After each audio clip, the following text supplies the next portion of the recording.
these two teams over 70, 75 years go through cultural waves. Both of them go through cultural waves. I have no doubt about that. And when we started interacting with the Blues in the America Strong campaign and bringing the teams closer together, what we learned is they were actually at a cultural high point, and their demo was extremely precise. And so we relearned a lot of the things that the Thunderbirds used to do. If you go back to the 90s and 80s, flying the exact same jet, by the way, we relearned a lot of that stuff from the Blue Angels. All players, low down, active, bullseye, 1327, post tactical.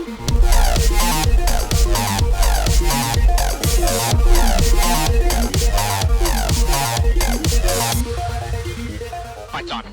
And we're live. Welcome to the show. Today's pretty special. I've got a buddy of mine, Rain Waters from the Afterburn podcast, to co-host this episode because there's so much star power, I just couldn't pull it off myself.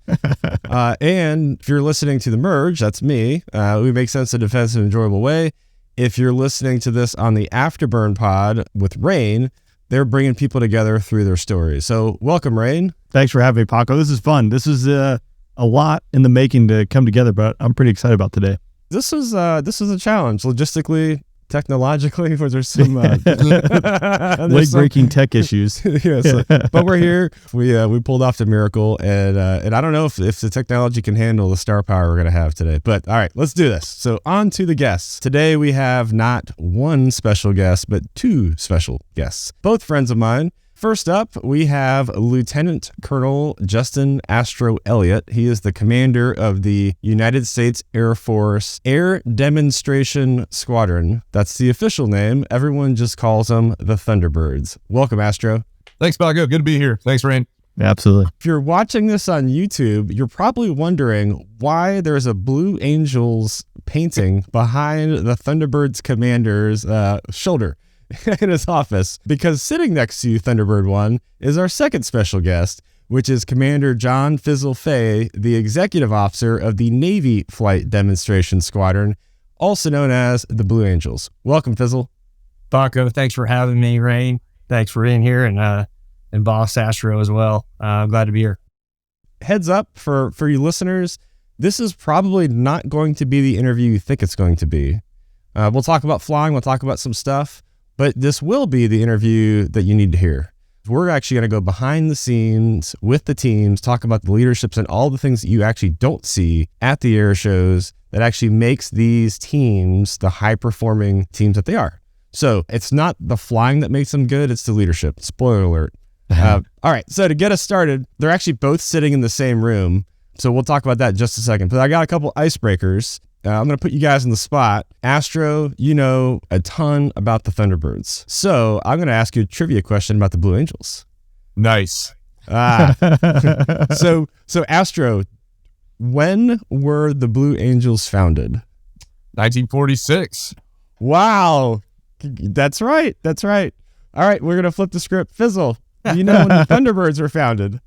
Well, this is their 70th year, so you're throwing me for a loop. I'm not going to do public math on that, but I would say that would be, 1953? Yes, ding, ding, ding, ding. You're correct. The next question's for both of you. Between the Thunderbirds and the Blue Angels, what jets did both teams fly? Ooh, like back in the day. Yeah. Yeah, we started with the F-84G on the Thunderbirds. Yeah, I know, but which there's one aircraft both teams actually flew. F4. Yeah, you're right. The F4. That's right. Is the only aircraft both teams that flew. The F4E for the Air Force and the F4J for the Navy. That is correct. Okay. Next question. Astro, why is the F-18 E and F, aka the Super Hornet, why is it referred to as the Rhino? Ooh, that's a good one. I actually don't know that answer. I will let you phone a friend. All right. Why Fizzle. is the F-18E referred to as the Rhino? Well, you got me, and I'll probably take some grief on that. I believe it was a carryover from the F4, if I'm not mistaken. But, as a non-Rhino Bubba, I'd have to phone in a friend as well. I only know the answer to this because I asked when I actually got to fly in a Super Hornet on the boat. There's Hornets and Rhinos. I'm like, well, why do you keep calling it a Rhino? They're like, oh, well, you have to call in when you call in for your cats and traps. They adjust it for weights. And the Super Hornet's way bigger and way heavier than the Hornet. So it's 20% more at takeoff, 30% more at landing, something like that. And so if you clip a radio call for Hornet and Super Hornet, like you could mess the settings up and that would be like disastrous. So they just have a different name. So they use Rhino for it. That's what they use in the radio. So there you go. Fizzle, why is the F-16 called the Viper and not referred to by its official name, the Fighting Falcon? That's another great question. I think I'm good on this phone a friend though. Oh, okay. All right. So this one, I actually, I have heard rumors about why we started calling it the Viper about the time that Lockheed took over from General Dynamics, but I actually don't know if that rumor's true. You know, I know it used to be the Fighting Falcon, and then it became the Viper all of a sudden, and people affectionately refer to it as the Viper. And I imagine it's in that contractor transition, but I'm not sure. I'll give Astro a way out here because, you know, he flies the F-16 on the Thunderbirds, but he's flown like 40 different aircraft, test pilot, Strike Eagle background by trade. So I'll give him the easy out. But we do have a hardcore Viper guy on the line here with Rain. So Rain, you want to take this one? Man, I got thrown into this. I thought I was going to dodge all these questions. It's like, man, fence in. Here we go. But Battlestar Galactica, I never saw it, but I guess it mimics and looks very similar to a Viper in that. And again, I kind of like lean on Astro, like that's not written in stone anywhere, nor etched, you know, somewhere on a wall saying this is why, but that is the rumor I've always heard. And I'd be curious, like Astro, with you out on the show circuit, I always had people correcting me and the team corrected me out in the air show world saying it's the Fighting Falcon, it's not the Viper. But for the Viper, it's F-16 Viper demo team. It says Viper in the script, although we did mention the Fighting Falcon. So be curious if you hear that a bunch out there. But it's the Viper. Anyone who's flown it or worked on it, it's the Viper. Exactly the same, Rain. We our script officially says F-16 Fighting Falcon when we list all the jets that we've flown throughout history, but everybody calls it the Viper. And you know, interesting connection, but those are good questions, Paco, because I'm like, you know, was living the F-35 transition of nomenclature last year, and really as the 6 weapon school stood up and the 422 and 59 started flying F-35s in mass, I can tell you it's probably never going to be written down because the F-35 has a lot of names right now: Panther, Bolt, anything but Lightning, and I don't necessarily know where they came from already at the inception, and I bet no one's ever going to once it settles in. Yeah, it's like the F-15EX. Officially, it's called the Eagle II. Terrible name, by the way. Yeah. Unofficially and internally, everyone just calls it the Phoenix. Yeah. So we'll see what happens with that. Yep. As we start fielding them. Before we just back out of this rabbit hole, I would like to mention too the Warthog and the Hawk. Yeah, that's another one, Thunderbolt 2. But no one ever brings that up. No one ever says it's the Thunderbolt 2. They always say it's the Warthog. That's so right. For some reason, the Viper and the Fighting Falcon, that one sticks, and that's a touchy subject for a lot of people out there. Rain, to your point, I did look it up. I did do the research. It is very closely connected to the show Battlestar Galactica. There is a space superiority starfighter called the Colonial Viper on the show. And if you Google a picture, we'll put a picture in the show for those on YouTube. It looks like a Viper, like an F-16. It has the bubble canopy and the way that the wings, the tail, like it looks like someone took a F-16 and adapted it to go be a space superiority fighter. Okay, 2 last questions. Who has the bigger patch? Ooh, You got us. I think the Thunderbirds might have the bigger patch, but they have a significantly larger name tag though. They do, yeah. So I think I think the real estate wise it evens out. I think the Air Force wins on the bigger patch war, and then the Navy wins on the bigger name war. So, and if you had to tie break it, Fizzle's flag is at least 1.6 times the size of mine. Let me go. The war of escalation over time between the two teams' uniforms. But I think the Navy actually won that with the tighter uniform. So I think the Navy has slightly tighter uniforms than the Air Force. That's saying a lot because the Air Force has some pretty tight uniforms for the Thunderbirds. Oh, you're talking about our uniform, the tighter uniform? Yeah. Oh, yeah. We, I might pass out at about 20 minutes in on this.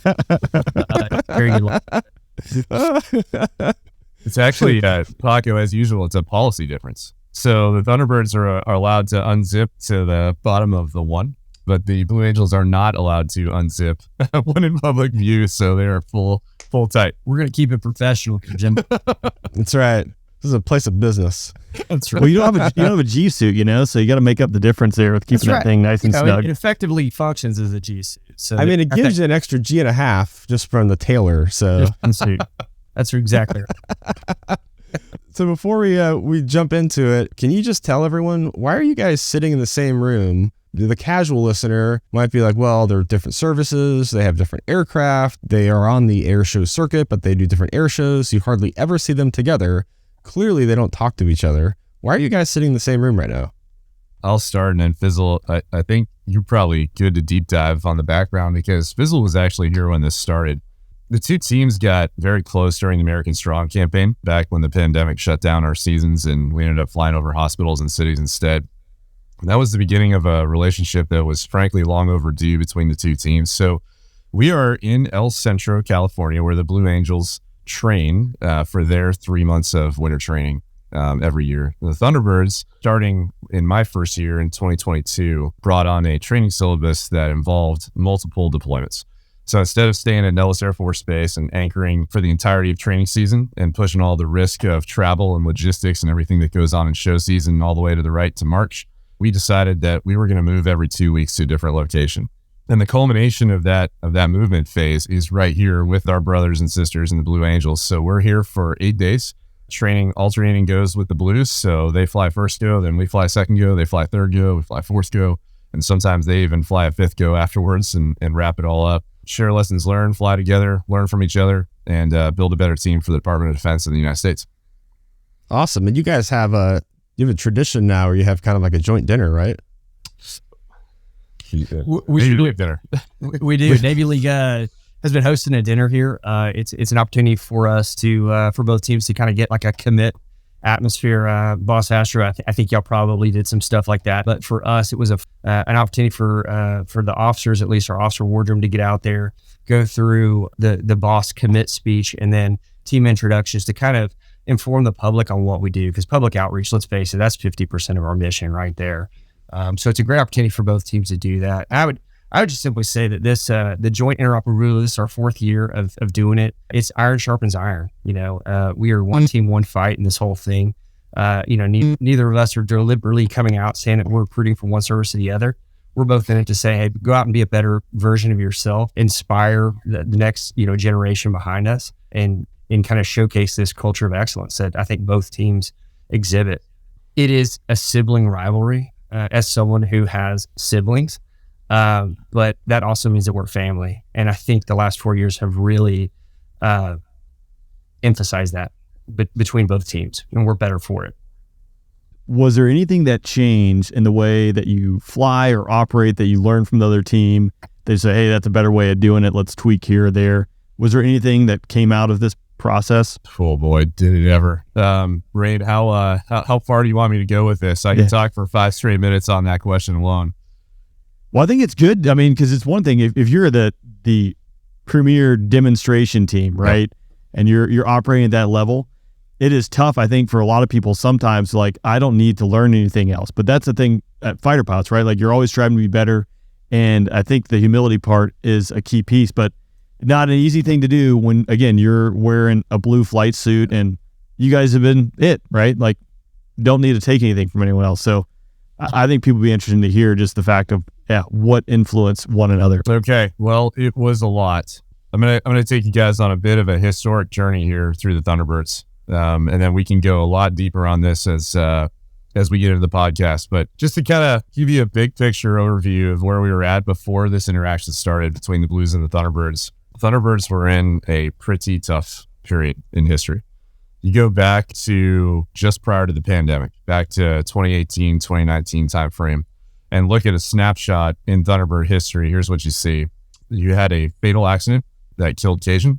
You had 3 Class A mishaps within a very short period of time. You had a commander leader fired. And you had a demonstration that was poor enough, frankly, that to this day, we're trying to get rid of some of the pictures on Google of our Diamond Pass and Review, which was supposed to be our elite formation maneuver that demonstrates the ultimate precision flying that the U.S. Air Force is capable of.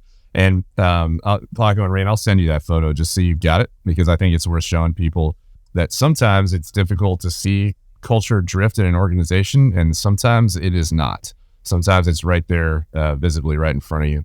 The way things were being flown were just incorrect. And, it had drifted to a point culturally where the Thunderbirds had anchored on the, hey, we make a lot of noise, we bring a lot of thrust and oomph and scare the crowd, and that's our demonstration. And it doesn't matter that much anyway, because people have a hard time telling the difference in precision and non-precision. And it's really about the outreach and the, getting that good social media presence out there. That had drifted. That was a prevailing thought process on the team if you go back just a few short years. There's a whole deeper history on how we got there, and I'm happy to talk about it as we dive in. But what I'll get at to answer your question directly is, for the Blues, these two teams over 70, 75 years go through cultural waves. Both of them go through cultural waves. I have no doubt about that. And when we started interacting with the Blues in the America Strong campaign and bringing the teams closer together, what we learned is they were actually at a cultural high point, and their demo was extremely precise. And so we relearned a lot of the things that the Thunderbirds used to do. If you go back to the 90s and 80s, flying the exact same jet, by the way, we relearned a lot of that stuff from the Blue Angels. And it was kind of a confirmation that some of the things the alumni were telling us to tighten back down on, in fact, were still possible. And we learned that from interactions with these guys and learning how to fly the Diamond Pass and Review again, the way it should be flown, for example. And then that rippled into a whole lot of other stuff. So enormous changes from the interaction. It's interesting that you bring that up about the cultural waves. There's highs and lows. And so if you go back to why the Air Force started flying the F-16, there's a whole history behind that. So the Thunderbirds took the F-16 over in 83, but from about 1974 to 1983, they were actually flying the T-38, Correct. a trainer. That's correct. And so they shifted away from flying combat aircraft to trainer aircraft for a few reasons. One of them, the economics of fuel during the oil crisis, but that itself started creating this cultural problem that had manifested over years and years and years. And the Thunderbirds killed 5 pilots within a 1-year time frame. One of them was a tragic mishap where 4 died in one event. And then the commander of the Thunderbird crashed and he died. So they canceled the season, they canceled everything, and they kind of rebuilt the Thunderbirds culturally, technologically. They shifted to the F-16. And Ash, this is your baby. You probably tell a story better than me, but what you just said reminds me a lot of how those people 30 years ago Yep. had some of the same challenges and how they kind of went through to rebuild what peak performance looks like in a high performing team. So you guys see any parallels from kind of 30 years ago from then and now? Oh yeah. In so many ways. That diamond crash in 82, that was a fundamental moment in this team's history. I'm going to zoom out just a little bit. If you look at the total lifetime accident history of the Thunderbirds, it is about a 10% loss rate for the pilots on the team. You look at the accident history of the Blue Angels, it's almost exactly the same. Same thing with major accidents, Class A mishaps. Approximately 25% of Thunderbird and Blue Angel pilots have been in a Class A mishap. It's just that difficult. There are no buffers on these demonstrations. They really are that close. They really are that low to the ground. And they really are that dependent on the blind trust between formation members. That's just an interesting kind of macro view. You asked about parallels between the T-38 era, into the early 80s and today. There are a lot. In fact, if you go back, let's zoom way, way, way out. There's a speech that President Carter gave in 1979 called The Crisis of Confidence. If anyone has not heard it or read it or listened to it, I'd encourage you to look it up because it is absolutely fascinating. You talk about cycles in cultural history. Listen to some of these things that he talked about. You had just come out of a failed war in Vietnam. You had a 10-foot tall giant adversary that the United States just didn't think it could compete with. It was the USSR. You had spiraling inflation. You had a reinvigoration of self-promotion and self-interest in American culture. And Carter talks about that. In 1979, he talks about self-indulgence, self-promotion. Does that sound familiar to anybody? Yeah, look at today. We just came out of Afghanistan. We've got a 10-foot tall giant adversary in China that we think is amazing. We've got spiraling inflation, and we've got a reinvigoration of self-promotion. And so these cultural waves, when you look back at that diamond crash and what the team had to do to rebuild from that diamond crash, that low point, we'll call it in history, I think it's a direct parallel to what the team had to do starting really about 3 years ago in the pandemic era. And that pandemic era allowed us to start that control, delete, and cultural reset that it is working. And I'll send you another picture of that same maneuver so you can show both the 2022 Diamond Pass and Review versus the one that's been online for about the last 2 decades. Pulling the thread on that is for the listeners, you might be wondering if you micronap through the intro where we ask the guests to tell them about themselves. That's not a mistake. Astro and Fizzle both individually said, hey, it's not about us. It's about the team. It's about the message. So it's not about us. So we were happy I know of Astro. We go back about 15 years. Fizzle and I worked in the Pentagon together. So we have scar tissue trying to work with Congress for quite a few years. And we all have a relationship between the four of us on this episode, but it's not about them. It's about the message and about the team. And so they had purposely said like, hey, don't make it about us. Switching gears over to Fizzle, for Air Force listeners, he is the executive officer, which is like the number 2 person in a squadron, but it's not the same. It's a different dynamic. And so if you go to the Air Force squadron, the number 2 person in the Air Force squadron is the director of operations. The name is different, but the role is different too. And so as the executive officer, Fizzle, tell us a little bit about what makes your job way different than what people might assume when they see you and they see wings, they see you in a Blue Angels uniform. Yeah, no, absolutely. Thanks, Paco. And you're right. We do have a lot of scar tissue. I think our time together on the Hill was a combat tour. I'm still waiting for that combat pay. I never got that flak jacket issued. I could have used it many times. But looking back on it, I'm appreciative for those moments and the lessons learned. You're right. As the executive officer, so Boss Astro and I actually were just kind of talking about some of the differences between the two teams, and it's probably more indicative of the differences between the two services. But most Navy squadrons, the executive officer will end up fleeting up to become the commanding officer. Blue Angels are a little different. We take a post-command commander that comes in as our flight leader and commanding officer, also known as the boss. And so to help balance all those duties, because flying just occupies a significant amount of time here, and we're on the road upwards of 300 days a year, they determined that it would be best to have someone that could kind of help run the squadron on the ground. And that's kind of what I end up doing is I get to kind of help direct the efforts of the overall squadron, 143 people. That's 122 enlisted, 16 officers and 5 civilians that support our efforts day in and day out. And, just the same way that the boss is the one looking forward in a flight demonstration and he's got wingmen to the left and right and behind them, I get to kind of do the same thing, just sort of lead the team on the ground. The difference is that, Blue Angels, you really don't have to lead them. I get to kind of just help point them, vector them in the right direction because there's so much thrust there. It's pretty amazing. It's an amazing team to work with, and I just feel blessed to do it for this short time in my career. But you're right. I think I'd be incorrect to not give credit that it is a total team effort, and I'm blessed to be able to just sort of help kind of point us in that direction. Yeah, Astro, you and I have talked a little bit about that. Of you're leading the 3-ring circus, but you're also like literally leading the flights as well. I can't remember the numbers, but you told me how much you fly, and I want to say it was like double of what a ops squadron fighter pilot flies in a month. I actually think it's quite a bit more than that, and that was the shock to me joining the team. Is I was busy enough as a squadron commander when I was in command of the 59th. That was busy, and back then I probably flew 4 to 5 sorties a month just to stay current in the F-35.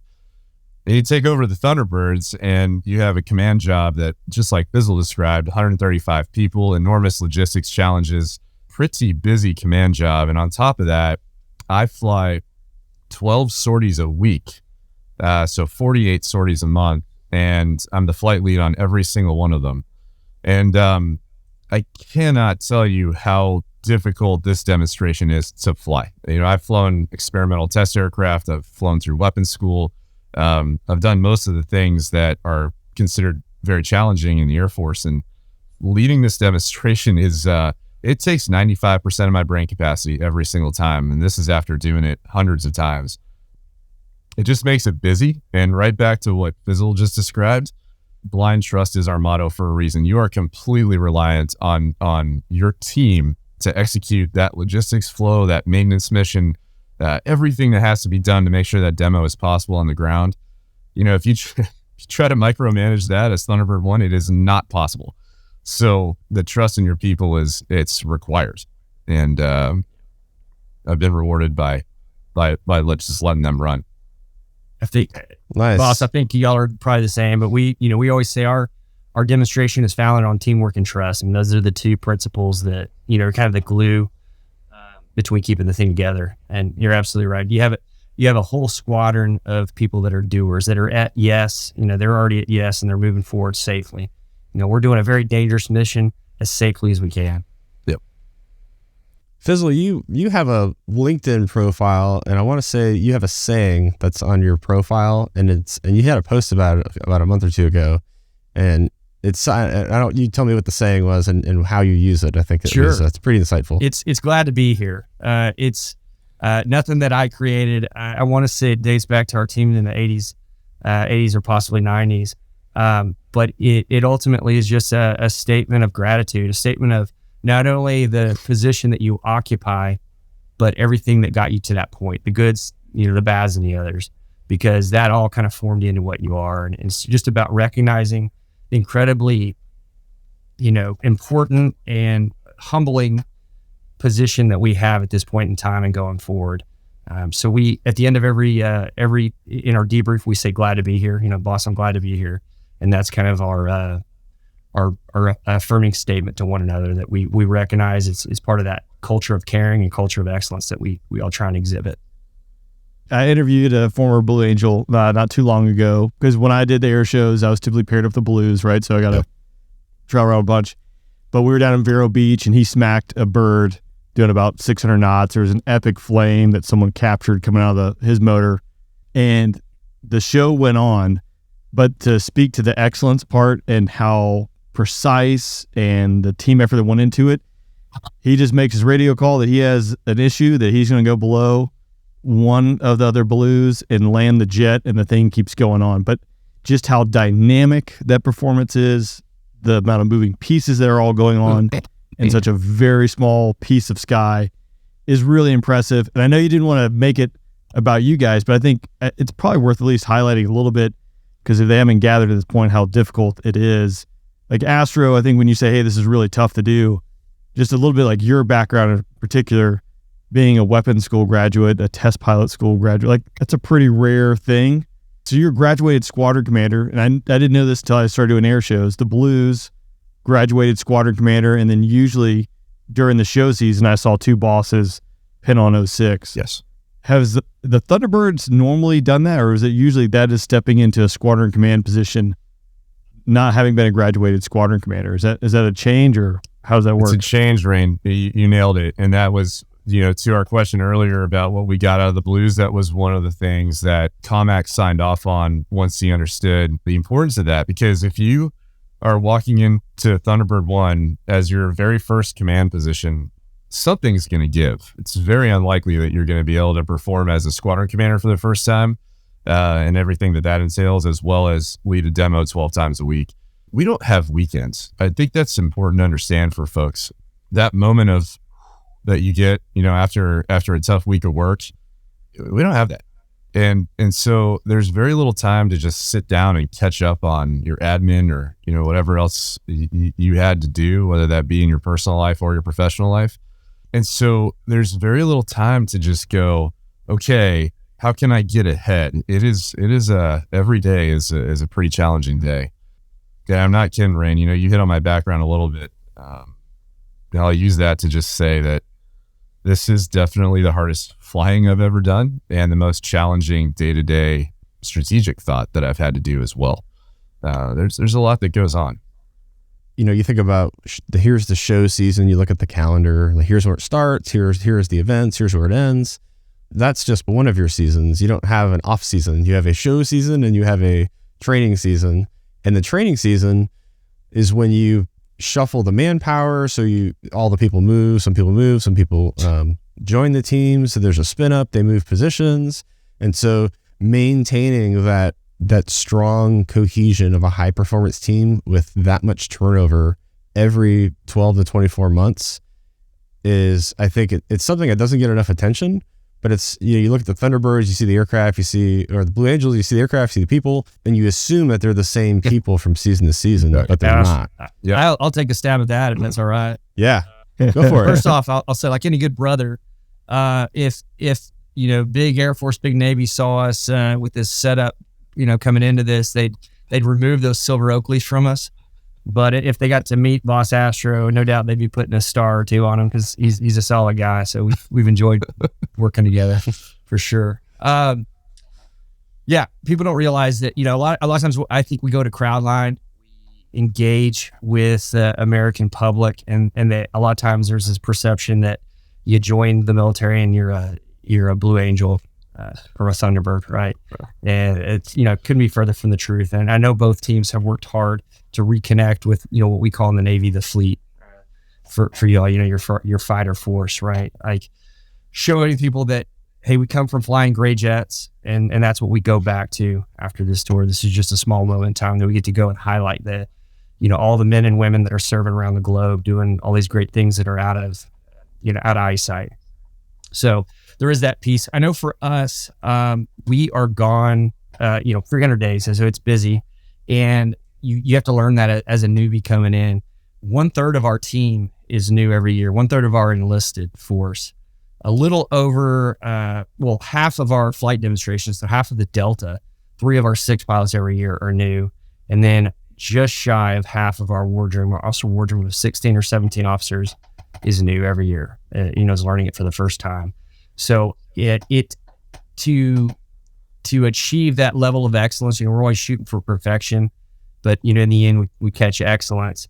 To do that, you have to have I think it speaks to just having standards, having this culture of caring and a culture of excellence. You're just always shooting for the best version. You're hitting yourself on the most minute details. We always say there's no minutia in the Blue Angels, and there really isn't, because there's no detail that should be overlooked. It's something we definitely carry over from the strike fighter community. And we're, again, just trying to make the most perfect show, the most perfect execution possible in the end, so that we make a meaningful impact. And to your point, when people go to an air show, there's lots of different demonstrations you see individual airplanes doing demonstrations, you see formations and teams doing demonstrations. But what sets the Blue Angels and the Thunderbirds apart, in my opinion, is that it's a team of people who rotate on a continual basis. Unlike some of the other teams that you might see at an air show, they've been flying together for years and years and years. The Thunderbirds and Blue Angels don't do that. Every season, they're rotating people out of their team, and they're able to execute on such a high level that I think it speaks a lot to what Fizzle was talking about, where you shoot for perfection and you'll achieve excellence. But I mean, Astro, you and I have talked a lot about just team dynamics. It's not just, hey, this is the precision flying example for, in this case, the Air Force. The squadron itself is the other story, where it is the example squadron. Yes. For the Air Force. You want to talk about that a little bit? Yes. Let me paint that picture for the listeners. So a lot of assumptions that I even had as an Air Force fighter pilot, growing up, well into my Air Force career, in fact, I was surprised by how untrue they were. So let me give you a couple of those assumptions. So assumption 1, the Thunderbirds is 6 pilots. Nope, it's 135 people. The assumption that I think a lot of people make when they see us in the crowd of, okay, this is the air show. This is our air show in Montana, so this must be what the Thunderbirds did this year. And then they train for the other 359 days a year that they weren't at this air show in Montana. not true. We're the only Thunderbirds in the United States. Every single show that we fly, every single weekend, sometimes with midweek shows, that's all one team, one set of people, one group of 135 people, officer enlisted, that are doing all the travel across the country and bringing it back home and rebuilding. The assumption of swap outs, absolutely, you hit on that. Everyone assumes that we've been the same team for 70 years, and I guess you get old and your tenure expires and somebody fills in the caps. But nope, it's every single year we swap out 50% of the flyers and 1/3 of the enlisted, exactly like Fizzle just talked about. And then where it gets really interesting is when you walk into the Thunderbirds hangar, you inevitably have a moment where you say, "Wow, I'm assuming this squadron is extremely well funded and has all the money and all the manpower and all the time, because look at this hangar, right? It's huge. It's red, white, and blue. It's clean. The floor's polished. It's got a big American flag in the background. This is where all our money's going." Not true. That is the oldest hangar on Nellis Air Force Base. It was built in 1956. It was the first hangar on the base, and it should be in shambles right now based on the average squadron infrastructure budget that we have in the Air Force. The reason it's not is because our entire team is committed to that culture of creating a beacon of excellence in the name of service to something bigger than ourselves. One of our sayings is we expect to have an almost unbelievable attention to detail. And so when we patch in a new class, for example, whether you're officer or enlisted, whatever the case may be, when you're trying to earn your patch for those first couple of weeks, you literally polish the brass in the hangar. You polish the patch in the middle of our hangar floor every single day. You polish the floor of the hangar every single week, and that goes on well past patch. It's just the expectation for the squadron to be at that level of precision and detail, and it's contagious. When you set that as the bar, people do rise to it, and they rise to it enthusiastically. And then what gets exciting is they believe in the mission enough to go and learn other people's jobs. And so some of the things that I hear big Air Force talk about, agile combat employment, agile combat support, multi-capable airmen, the irony is I'm pretty sure the Blue Angels and the Thunderbirds have been doing that for about 70 years. And 30 AFSCs in one squadron, for example. That's a lot. And you have to believe in the mission to bring that many people together in a unified way. Yeah, I always say I don't think you find that type of cohesion and dedication to the mission. Now, granted, we are in a peacetime mission, but I think the only other places I've seen it is in combat.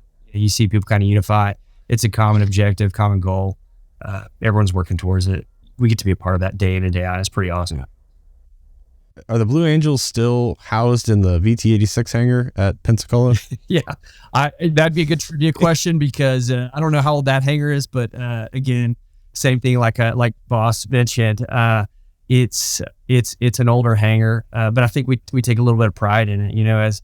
As kind of one of the service attributes the Navy has. A lot of times we don't have the best equipment, maybe not even the best training that was afforded, due to timelines or funding. But you always just find to make it work, and that's what we keep doing with that hangar. We keep finding a way to make it work, and we're constantly walking people back from the idea that the Blue Angels are these prima donnas that come in and have these major requests. Now we have some pretty stringent requests because we're doing this show over 32 cities across the United States every year from March to November. So we have very specific standards that we have to execute. But I hope that when people have the opportunity to interact with us, that they realize that we're anything other than that prima donna. We're just happy to serve and happy to be able to go out and showcase what all our forces are doing. Fizzle, I did get to sneak into your squadron in December. I was in there for about 30 minutes or so, but a testament to that, like if you drive around Pensacola, I mean, there's still buildings that have tarps on them from the hurricane. What was that, 2-3 years ago? So still battling that type stuff. Yep. Walking in there, you're looking at like the outside of the building looks like it might have gotten hit once or twice, a little bit, but you can tell again just the dedication to the professionalism. Yeah, thank you. Now it's an awesome base, a lot of heritage. Paco, awesome that you came through there. I totally forgot that you would have gone through training there, but it's great. Tons of history and heritage from World War II. A great installation at that. It definitely has some things that need work, but it's a great base and a great town. We are so fortunate to call Pensacola home. shifting gears, let's talk a little bit about not necessarily just the flying, but when you do, I don't even know how many air shows you guys do a season. How many do you do a season on average? About 75 typically, and that's doubled up, right? So there's Saturday and Sunday at most show sites. So typically we'll travel to in vicinity of 40 different locations. All right. So if the Blue Angels and the Thunderbirds, let's say they travel to put on a performance, a demonstration in 40 different locations a year, there's got to be a process to get people, for perspective, when a fighter squadron goes and travels somewhere, there is a whole spin up. You don't just go and land there. It's a lot more involved than you think. Probably more work than it should be. But you go somewhere, you go get all the information. You have someone in the squadron brief, this is the airfield, here's where we're going. And then you get there, and then someone else briefs you once you get there, all the same information that you got before. And then you go fly what's called an LAO, a local area orientation. So take off, land, fly around and check out the airspace, make sure you have the right frequencies. And then after about 5 or 6 or 7 days, you're all right, now let's actually go do the thing that we actually came here for. I don't think that either of your teams have that luxury. And I think Asher, you and I had talked a little bit about some technology and how do you modernize the way that you chair fly these things, because you have different airfields, traffic patterns, field elevations, runway lengths, where a show center is, and all these different variables. And then you throw in weather. Man, there's got to be a lot to sort out. Absolutely. So I'll start by saying that, your point about the typical combat Air Force advanced team that goes out for 5 to 6 days with multiple people. Here's what ours looks like. We have one person that's Thunderbird 8 with his crew chief. He'll jump in an F-16, fly across the country one day before the main push happens.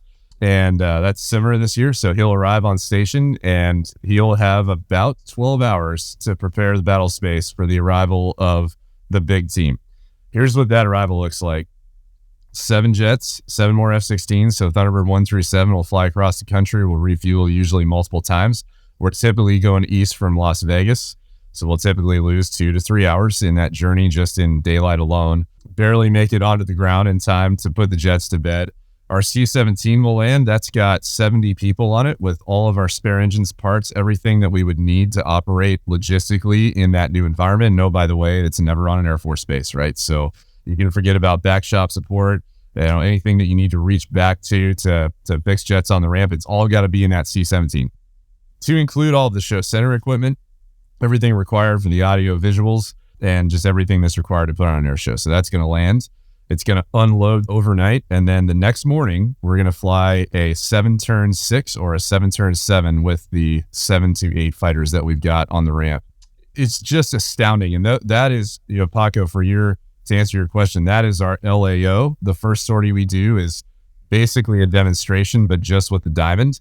And then our second sortie is a full up Delta practice that these days is being watched by a lot of people because they're starting to sell tickets to those Friday practices. And then we'll fly Saturday, Sunday. Monday, we'll load it all back into the C-17, take all 8 jets back across the country to Vegas, land, download, rebuild everything. We'll fly a double turn practice on Tuesday. Wednesday is our day off, our weekend. And then Thursday we do it again. And that's a typical flow from Advon through the end of a show, which is a pretty astounding ask for the team. What I'll tell you is the only reason it's possible is because of the level of authority that the Thunderbirds have, the policies that are in place for Thunderbird 1, for example. So squadron commander on the ops side, I don't have a group commander. I am effectively the maintenance group commander as well of my own maintenance team. So I have all the MXG authorities, and I've got actually a significant portion of wing maintenance authorities for waivers, whatever I need to do to get that mission done on the road. And that is just exactly how the Air Force should work, because there are a lot of times when I need a part for an EPU and it's just not going to happen. And so Thunderbird 11 will run into town. He's the maintenance officer for the team. He'll run into town and literally find like what we call the blacksmiths, where you're going to an auto parts shop and trying to cobble together a piece to make something work on the road. It's pretty cool to watch the innovation that comes out of those guys. And that happens because we have the authority to just say, go. My last probably 5 years or so of active duty, one of the big things that I've kind of dawned on me is it's pretty simple, like the formula. When you align the mission, resources, and accountability at the same person at the same level, magic happens. And when you take either one of those away and you give it to someone else, or you put it in another process or someone you have to go get permission from, that's where it falls apart. So, the buck stops with the commander. So Astro is the commander, so he is accountable for what is going on, but he also has the authority to do it, which I think is missed on a lot of different military organizations. The Army calls it mission command. The Air Force is starting to embrace that a little bit with Agile combat employment. But again, if you delegate those authorities and you have trust and accountability, I think that's a big part of the equation. And Fizzle, I would assume the Blue Angels are very similar, but you don't use a C-17 to move your team around. Do you use the C-130? We do. We have a C-130J, Super Hercules, affectionately known as Fat Albert. Fat Albert's been a part of our team since the 70s. Just a life of its own, bigger than life. One of the favorite parts of sometimes the show, but its primary mission is logistics support. But we are fraternal twins in this type of schedule for sure. Some small differences though. We usually leave our same thing. Blue Angel 7 will depart the day prior to go get everything set up. Has about that same 12-hour window to go get everything straight. Takes off with a 7 crew chief, affectionately known as a 7 geek, and they go and they just run everything down. And kind of a cool part about it, before I kind of go into the schedule piece, I think we both kind of have these contracts. It reminds me of the book Freakonomics. If you remember there in the 80s, Van Halen would require that all the brown M&Ms, are taken out of the bowl. And it was a way that they could sort of cross-check that the contracts that they wrote up for these concert venues that were, pretty rickety old places then, that they could ensure the contract was read and being abided to. Now, again, it kind of led that self towards this prima donna type thing of, this hairband is just so needy and, you have to get to this pain of brown M&Ms, but it was pretty genius. And we don't really have those Easter eggs hidden in our contract, but you do know when there's certain things that are missing from the things that you've laid out that ensure the safety and an effective, fun flight demonstration. If those are missing, it kind of forces you to have a little bit more of a keen eye towards what's going on. So on Thursday morning, we will all load up on Fat Albert. Now, we're loading up and taking off about 6 a.m. It's self-contained. We've got 49 people on that and all our support equipment. And then the Delta will take off with 6 jets after that. We're 7 to make 6 for the flight demonstration. And of note, the Blue Angels have never canceled a show for a maintenance issue. So I think that, obviously both teams take a lot of pride in that. And it's something that our maintainers work very hard to make happen, because there definitely have to be some creative solutions or long nights to make it happen. And our folks do it every year, every show. That's amazing, by the way. So it's pretty. For those, yeah. For those that aren't aware, like a normal fighter squadron, like there's battle rhythm and ops tempos and things like that. But there is a point where you push too hard, and then the machine starts to break down. I'd say probably once a year at least, it is normal for a fighter squadron to just cancel a day of flying because the maintenance backlog is so bad. Maintenance can't generate the jets. More jets are breaking. You don't have the people. And so your 12 jets that are available to fly goes to 10, goes to 9, goes to 8, goes to 7. Like, all right, guys, like this, we have to take a knee and let maintenance catch up. So I think that speaks a ton to the unit cohesion and teamwork about how you're able to balance that, both on the the ability to generate aircraft, but the battle rhythm that you can maintain throughout a show season and do it over and over and over again. Yeah, and you hit it hard. Day one, the T-Birds are no different. Boss, y'all usually do survey on arrival, right? That's right. Yep. So they'll survey on arrival. We call it circles and arrivals. We don't do ours on arrivals. There have been years past that they did, but what we'll do is we'll land after our transit, do a quick media availability where we can kind of get out there with the media and kind of get the story told for the show, the upcoming show that weekend. And then we will debrief real quick, and then we'll brief up for our first practice performance of the day. Go out and do that and knock that out, get a quick practice in. And then we'll do the same thing on Friday. We'll practice Friday morning, do some high school public outreach type events. And then usually that night there will be a social function that kind of gets us involved with the air show and the local community. You hit Saturday and Sunday, which are your air shows. And most of the time, pending the distance, we'll actually pack up and depart Sunday night. And then when we get back home in Pensacola, we do our debrief, and that's where we'll kind of nug down on the Sunday performance. We always do a debrief after every event, but we'll look into how the flight execution went for that air show for Sunday, so that again we'll get the Blue Angel weekend on Monday, day off, and then back to practice Tuesday, back to practice Wednesday, unless it's a show site where we got to get out a little earlier. But it's remarkably similar. Because I think this has started to become public through a couple of things I've seen online recently. But the other thing that blew my mind about the teams is that, we talk about flying 12 sorties a week. And I think one of the assumptions I had was, well, then, okay, obviously they're not briefing or debriefing, right? It must be just like reps. No, they are full briefs and debriefs. Like I'm talking 2-hour debriefs, especially in training season, to pull apart the lessons from your lines, placement, everything that you've got to do to pull this demonstration together. And it doesn't let up. So all the way to our last show on November 7th, we're going to be doing a full debrief to make sure that we've got it right. This is exactly why we're recording this now, because coordinating this podcast was way harder than I thought it was going to be, because as you could tell, like these teams are extremely busy. So this just happened to just be the perfect time to get them both anchored for an hour or two to talk. Hey, Rain, have you ever seen Fat Albert take off? I've seen it via video and YouTube, probably like everyone else. My first show season, Fat Albert had just been grounded and they were going to the J transition. Because I think, correct me if I'm wrong, Fizzle, but Fat Albert, they discovered, turns out like every flight hour the Blues put on it was like putting 10 hours on it.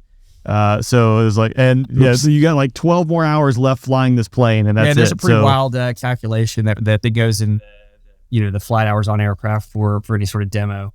We quit doing the JATO bottles in 7 because those were a holdover, a legacy, from the Vietnam War. So they actually just finally went through them all. We've got a couple out here in Shade Tree that we use as markers, a little bit of kind of our history and legacy. But the C-130J actually generates more thrust now than a T model did with JATO.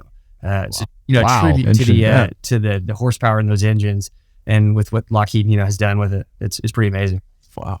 So the new Fat Albert doesn't have JATO? No JATOs. They don't have the JATO bottles anymore. I didn't know that. That was a British tail, correct? We did. We acquired it from the Ministry of Defense Yeah. in 2020. Yeah, a little fun fact, across the pond, came back home. The J's been a great workhorse for us. Since we're talking about aircraft, Fizzle, I don't have to ask you this. Obviously, you've seen Top Gun Maverick. The jet that Maverick flies in the movie, you have that jet, don't you? I do believe that we have the jet. I thought maybe where you were going with it. One of the pilots that flew in it, that did all the low level scenes, the Lawrence of Arabia scene, which is where, you see the sand kicking up. They're extremely low.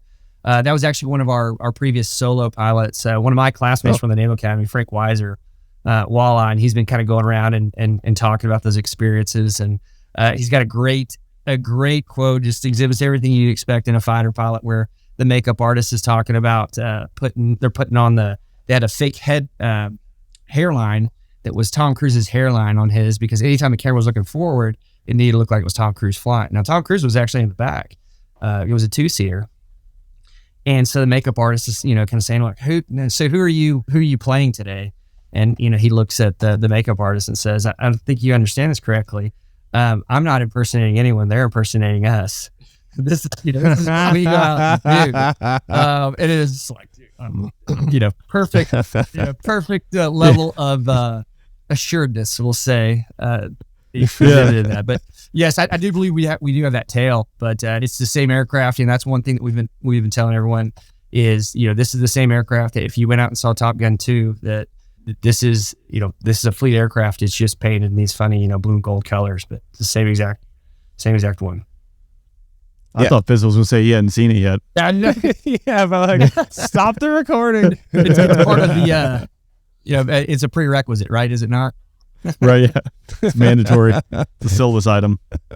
I saw the Blue Angels show last summer, the Blues on the Beach. That's the first show I've seen with the Super Hornets. Yeah, it's awesome. Because you converted 33% bigger than a Legacy Hornet. So it's just a lot of metal up in the sky. It's beautiful looking, and I think the teams before us, crafted a great show that we are just doing our best to put together a tight show. It's pretty good. Yeah.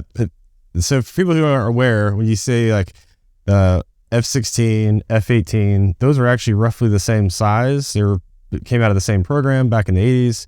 The Super Hornet is like F-22, F-15 size. So it is a massive aircraft. If you put a new Blue Angel Super Hornet next to an Air Force Thunderbird, they are massively different in size. They are literally right next to each other right now out there. And out the window? Yes. Yeah. Paco, if I may, real quick. So my grandfather was on the General Dynamics design team for the YF-16. And I had the opportunity last year to fly with the Thunderbirds. And, getting over there, it was pretty meaningful for me to be able to fly in that jet that my grandfather was on the original team for. It was just super meaningful to get to do that. And they were very gracious to allow me to get that opportunity and see what it was about. But my grandfather would always tell me about the rollout of that aircraft. And when they did it, any rollout, there's a lot of hype for, a lot of just brass in the audience for this rollout with the F-16. And they had a curtain set up, and then they had a tow truck with the tow tractor and the bar set up with a veil coming behind it. So expecting that this wonderful aircraft was going to be rolled out. And so a lot of hype for it. And the gentleman gets on the tow tractor, and he's starting it up, and it won't start, and so everyone's kind of looking around like, what's going on? And then no sooner than does he kind of get up and walk away and kind of just, shrug and go, I don't know, that an F-16 comes around the corner. And it wasn't even supposed to be taxiing yet at this point in the rollout.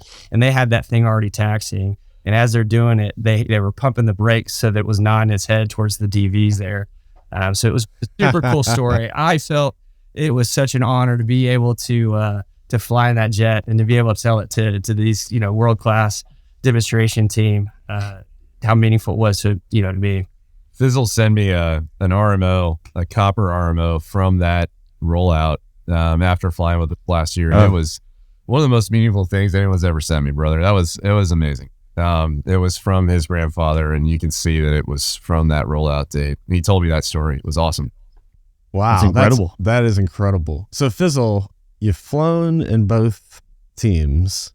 I did. I think I gave Strum a concussion, flying to the back, because we actually got to zorch around for a few minutes, and I was so ratchety with my rolls that, Strum's head was hitting the canopy. And so like, oh, sorry, I better stop. Those two aircraft fly way different. One is a lot less aerodynamically stable than the other. Rain, I want to kick it over to you for anything that we haven't covered yet. I think a lot of people don't realize the Hornet, if I'm wrong, like you guys manipulate the controls to have a weight. And then boss, is it true full nose down trim for some maneuvers? Because again, the Viper, the side stick doesn't move. So to have that weight on the stick, can you talk a little bit about that? And then Fizzle, talk about how the Hornets manipulated. Yep. I'm gonna geek out for a minute here because this was really interesting to me. So I had heard the rumor of the nose down trim. And actually, when I was at Air Force Test Pilot School, I was taught about Thunderbird nose down trim. Now, what's interesting is I was taught by the Thunderbirds a different reason for that than I was taught by Air Force Test Pilot School for that full nose down trim. Now, a couple things, facts first. Shocking. It's essential. It is essential. Not only do my wingmen do it, but I actually do it as flight lead as well. And those are for some pretty interesting reasons that are worth understanding. So when we trim forward, just to give you the physics of it, I am trimming 12 out of 14 clicks down, even as the flight lead. So it's about 90% nose low, which is about negative 1.3 Gs in the Viper. So if I were to let go of the stick, it would bunt to negative 1.3. I'm holding approximately 16 pounds of pressure through the entirety of the demonstration. So Fizzle's going to tell you the Blues do the same thing. Every time the Thunderbirds in history have changed aircraft, inevitably it's gone like this. Okay, cool. We got this new airplane. It auto trims. We don't need to do the trim down thing anymore. It's going to work out. It's a magic airplane. Everything's going to be great. And then they fly a terrible demonstration for a while and then reach out to the alumni and say, hey, we can't fly our demo. This airplane's terrible. We need to go back to the old airplane. And everyone says, hey, well, did you try trimming forward? And so it's not just a Viper thing. It's a Blue Angels and Thunderbirds and every aircraft throughout history thing. And there are a few reasons for it. Number one, it tightens up all the ligaments in your forearm and your bicep. So there's no free play in the human mannequin system. So you are already locked down so that you are micro pressures from that point forward. So even as flight lead, that matters, because when I'm easing out onto a line, if my G changes by 0.1, you have a collision potential between the wingmen. So it has to be absolutely iron statue for these maneuvers, both left and right hand. The second one is you're trimming out of the non-linear band of the F-16 flight control law. So the F-16 has like a build-up phase when you pull back on the stick from neutral, from free play to a incremental G build to a finally linear G build.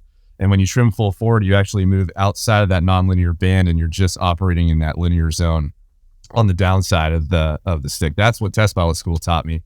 And the third one, when you put it all together, is where it gets really interesting. So boundary avoidance theory is used widely in the test pilot community, is the concept that if I tell you to point straight ahead at a target that you're looking at, you're able to do that pretty well as a human being. If, on the other hand, I give you two barriers, one on each side, and I say just avoid those barriers, what's going to happen is you're going to PIO. You're going to bounce off the barriers in an increasing oscillation and react to two different blockades, if you will, and you're inevitably going to induce an oscillation that goes exponential. The reason we trim full forward is because for the wingmen, you only have one barrier now. You are either pulling consciously into position, or you are releasing and you are out of position. So it is a conscious, like, one-way pull into your position, or you are released and you're out of that position. So there's no boundary avoidance PIO tendency with that trim full forward. So I know that was a geeky answer to it, but I think it's pretty cool stuff, actually. I would expect, there's so much to it. I would expect nothing less from a test pilot graduate for the call sign of Astro. Right. But all right, here's a follow-up before we go to Fizzle at the Blues. True or false, with the trim wheel back there, is there any kind of modification to it? Because it is just a wheel that you do with your thumb. I've heard soda straws and all sorts of stuff being taped there, which I don't know if that's true or not. So I can actually tell you, if you the Blues attach a physical spring. Oh, you're asking me? Yes. Oh, so no. So before we go to Fizzle for the Viper, okay. Yeah, is there anything that for the trim wheel other than just doing clicks on the stick? Absolutely. So, yep. So we've got a few modifications in the jet to make sure that we can grab those critical switches and trim panels without having to look down. It's all on the left side because my throttle hand can move and my stick hand is stuck in trim full forward. So it's always being used. So we have straws attached to our trim disconnect switch, because when you take off in the Viper for that loop on takeoff, if you pull the gear up, the trim will connect itself and it'll automatically neutralize itself to 1G. And we can't have that happen. So we actually disconnect that trim switch at takeoff and roll it full forward so that we can execute the loop on takeoff. And then right after the takeoff is finished, you'll hear me go left turn, connect trim 2, 3, 4, and we'll all reach down and connect that blind. We have the same thing on our ground speed calibrated airspeed switch, because that's something that we use pretty frequently in the show. Interesting. Now we know. Fizzle, tell us about the Super Hornet secrets to looking good. Yeah, well, I can tell you a little bit about the flight controls, but I'm going to give it to you as a naval flight officer that was an econ major that graduated with the 275. Now, I gave 2.0 effort, so that's a 0.8 return on investment, so you're in pretty good hands here.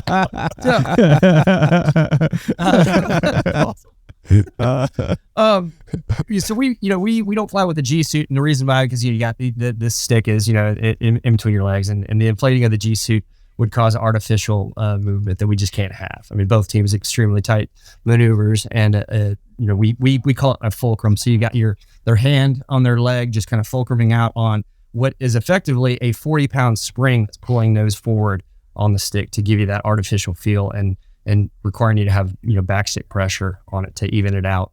And so that just gives them a little bit more sensation with flying. It gives them the nose down effectively trim to pull in those tight sets, which I believe both teams advertise at 18 inches in our closest formations, which is close when you're at these airspeeds. The nomenclature is important there. For a long time, when we would say 18 inches apart, I think both teams struggle with this. What most combat pilots assume is we mean 18 inches of wingtip clearance. So in other words, most combat pilots will assume, okay, they mean about twice as close as we fly in like calf fingertip, for example, where it's 3 foot wingtip spacing. Not so at all. So We mean 18 inches from canopy glass to fuselage, and from wingtips from number 2 and 3 underneath Thunderbird or Blue Angel 1, and they are not flying off of each other. So for the tightness of positions, for example, when we get into our closest formations, 2 and 3 are counting feathers on the inside of the wing to put their nugget on. And the wingtip overlap is in excess of 12 feet for a 33-foot wingspan. It's very, very close. Yeah, the simple way that you can kind of, a lot of us, we'll give an example, illustration when we go and visit, high school or something. Always have the students raise their hand and say, hey, from the top of your head, to your fist, that's the separation. If you could roll down your window and you roll down your canopy, you could touch the other person's jet. That's how close we are. You know what sounds terrible? Everything you guys just described. Like Cloverleaf. That's okay. Yeah, that sounds. Yeah. Oh, by the way, 200 feet off the ground. Yeah, that sounds great. Let me sign me up for that. I've heard our boss talk about it. I'm sure it's the same for you. But as we move our sets in with winter training, as the wingmen, change their bearing lines and what position that they're in. For Diamond 360, for example, one of our tightest maneuvers, the boss's jet it'll induce roll just because of the airflow with that other jet being closer. It just 100%. I have to actually aim our version of the Diamond 360 is called the Diamond Per, the Diamond Passive Review. So 180 degrees out from show center, I'm going to roll, set a lift vector, and call pull set. When I call pull set, my promise to them is I will not move either hand, no matter what, even if we're going to crash straight into the ground. And I actually have to set my velocity vector to crash at show center, because when I call pull set, number 2 slides into position underneath my wing, and he's lined up on the blue stripe inside of my wingtip with his nugget, and that pushes my lift significantly from the left side to where it rolls out. The velocity vector raises about a half a degree, and it scoops through show center at about 200 feet. So it is remarkable how much you have to trust each other to do the thing that you're expecting them to do, because you're relying on that lift. And different formation positions are either destabilizing, where they'll actually like move my wingtips like divergently if I crack my wings one way or the other. And then some of our positions are actually stabilizing, where it feels like you're cupped and you can't miss. Like no matter what I'll do with my wings, it'll actually pull you back to neutral stability. It's very interesting. Man, there's so much to it. Again, most, like Asher, you said at the beginning, your air show in Montana, most people are like, hey, you guys are here, this is great, and this is what you've been preparing for. But there's so much that goes into it. And I even jump back to for this listening, like if you think parking 6, 7, 8 jets at a non-military airfield, the taxi flow, how are we turning out? Just like something as simple that normally you don't have to think about. You have to think about all those details. Try 40 rental cars, sailors and Yeah. Marines. Just I that don't want to see the VTO plan for that. Yeah. Any lieutenant to the ops desk. That sounds terrifying. Yeah. We're getting short on time, so I'd like to wrap up with one final question for both of you, and then I'll kick it the rein. So what would you say has been your most memorable moment of experience that you've had as a member of the team, and how has that kind of impacted you? Probably wouldn't be a specific instance, but I'm kind of reminded of when I asked a former alumni what was kind of one of the things that they missed most about the job. And without missing a beat, he said, the ability to just do the smallest things on any day, just to make someone's day, to make it that much brighter, to inspire them, to give them a little hope. We no doubt get requests from folks that have a family member that may be going through some sort of illness, some sort of issue, especially some child that's battling a disease or an illness. The ability to send them up a picture to help kind of brighten their day and show them that there's hope, that by far is the coolest thing about this job. Astro, what about you? So agree with all that, and I have a very specific moment actually that happened last year in Michigan that was I will never forget this day. So we're driving in our police escort for Saturday's air show in Michigan. And while we're on the way to the airport, there is a fatal accident, and Chris Darnell died, Shockwave's driver, right at show center, right in front of the crowd. His wife and kids were there. And, I want you to kind of picture this, because, we drove in that day to fly an air show. And here's what happened. We arrive at the field, and their show is, first decision is, are we going to continue with the show at all? This is a macro decision that somebody's got to make at the air show side, not just the Thunderbird side. But so all the teams meet and decide, are we going to fly at all? We decided not to. That was followed quickly by, because I'm Thunderbird 1, go meet the family who literally just watched their father and husband pass away in an accident, and just talk to them. And I had 15 minutes notice for that, and then walked into their trailer and talked to that family. And it was an unbelievably sobering moment, and kind of a realization of how dangerous this industry is. Discussed a few things with them, decided to dedicate Sunday's Thunderbird show to Chris, which meant for the rest of that day, here's what happened. So I left that meeting in their trailer. I met with the Latvian ambassador because Michigan is Latvia's state, and that was on the schedule for a meeting. Then I did multiple interviews with our new team members who were applying to the team. Then I did what's called a Farkle ceremony, where we honor somebody from the team in front of their family. And if you can imagine, like, that air show wasn't supposed to be canceled, so their family had traveled from all over the country to witness that ceremony. So that ceremony went on as well. And then we went back into our debrief room at about 1900 and replanned our demonstration to have a missing man element for Chris Darnell that we executed the next day. When I put all that together, that went on from about 9 a.m. to 9 p.m. that day. That is an experience I will never forget. And it really paints the picture of this Thunderbird 1 job. It is not about you. You are a uniform. You the human, no one is ever going to know who Astro Elliott is. But this position, whether you've been in the job for 15 minutes or for 2 years, the expectation when something goes wrong is that you take the lead in that airshow community and make all those things happen in a single day, sometimes with no notice. It's astounding. I was going to piggyback on that because Chris was a good buddy of mine, a phenomenal friend, human being, father, husband.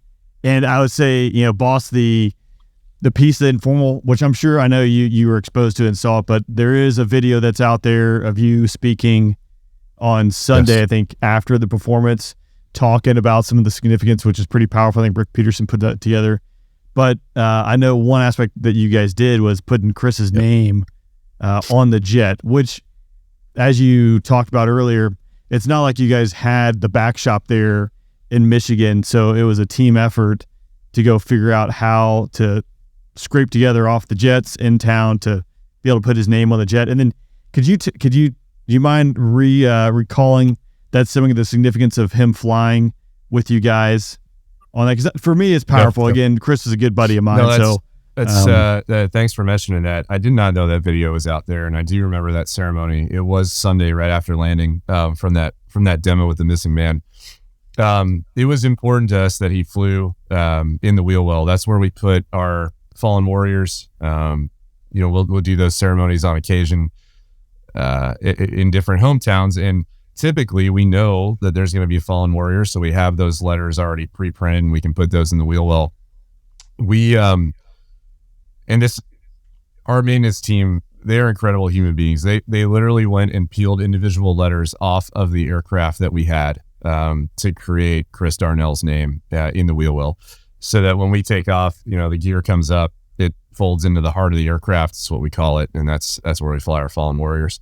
And then, to your point, Rain, like I said, didn't know the video was out there, but here's how that went. I landed, parked, did a show shutdown, saluted off, and then a cluster of, I want to estimate, about 80 to 100 people surrounded the jet to see his name, and it became an impromptu fallen warrior ceremony for Chris.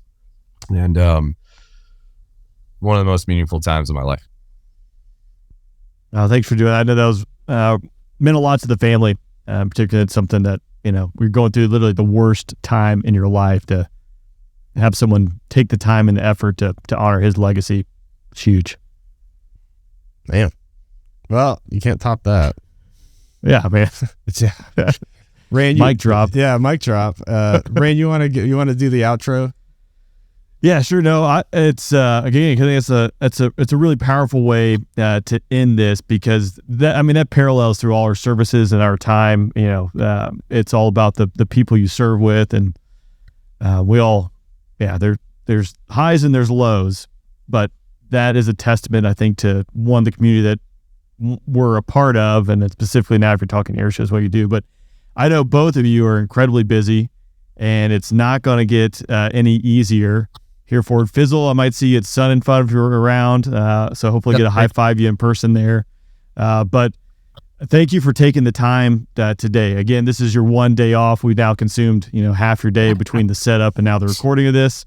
So hopefully you get a little downtime and then right back into it tomorrow. So again, thank you for taking the time to do this. Paco, thanks for, dare I say, herding the cats and making this all happen. It is not an easy challenge to align for busy schedules. So thanks for doing that as well. I couldn't have imagined this episode going any better than it did. Well, I think the listeners are going to really enjoy it. I enjoyed it, so thank you both for your time, and thanks, Rain, for helping out. I appreciate it. Absolutely, yeah, this was a lot of fun.